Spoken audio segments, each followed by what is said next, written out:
So we all know body weight can be used as a metric for success when it comes to your fat loss journey. In actual fact, I think it's somewhat been used as the gold standard when it comes to fat loss. But I personally don't like using it too much, especially when it comes to short-term progress. In actual fact, I'd go one step further. I'd say using weight as a measurement for your short-term progress is pretty unreliable, and the technical term is shit. And if you want some more tips exactly like this, make sure that you're following me. Or if you're watching on YouTube, make sure you subscribe. So first things first, weight incorporates more than just body fat. When you step on the scales, those bad boys are calculating more than just the percentage of body fat that you've got on your body. They're calculating your entire body's mass and its relationship to gravity. This means that it's even taking your bone density into consideration, your muscle mass into consideration, the sheer amount of food in your gut, how much water you're intaking, your glycogen stores and whether or not they're replenished, as well as body fat. So you can actually change the readings on the scales simply by going into the kitchen, pouring yourself a big old glass of water, down in the fucker, and then go to weigh yourself. Or even better, and if you've not done this before,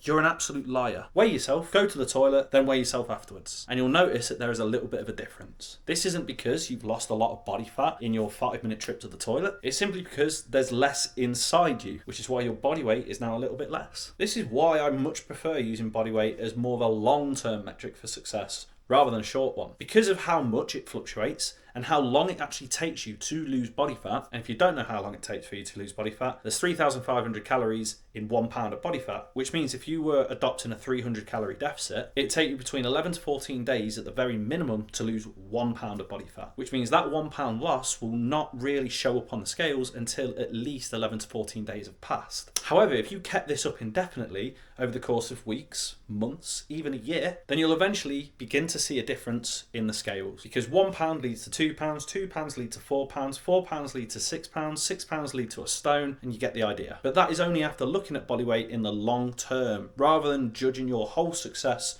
in the short term. In fact, if you want a more visual display of why weight shouldn't be used in the short term to measure success, then just look at this weight graph that I've got here. Now, this weight graph right here is from one of my team members known as Adam. Now, as you can see in this very, very short term snapshot of his body weight, it actually begins to go up, which goes to show that he actually hasn't lost any weight in that period of time. In actual fact, the scales suggest that he's actually put on weight, despite the fact that Adam's been in a calorie deficit. Now, for most people, they'd probably look at this graph and go, oh no, shit, I've put on weight. That means I haven't done it correctly, which will then lead them just to adopt the fuck it attitude, say it doesn't work for them, and then they might as well not try. Or get really, really frustrated and try and do more of what they're doing. And even though doing more of what you're doing can be beneficial, if you try and be a little bit more aggressive with your deficit or aggressive with your gym routines, then there's a chance that you might actually fall off track because you've gone balls to the walls very, very quickly, and that's hard to sustain. But it's only after we zoom out on this weight graph that you can actually see that this increase in weight is simply just a little bit of a blip over the long-term scheme of things. And this little blip could have been caused by anything. A fluctuation caused by the amount of water he's been intaking. A slight increase because of the amount of food that he's been eating, therefore resting in his gut. The time of day which he actually weighed himself could have played a part. He might have had a lot of glycogen in his muscles and liver at that point in time, therefore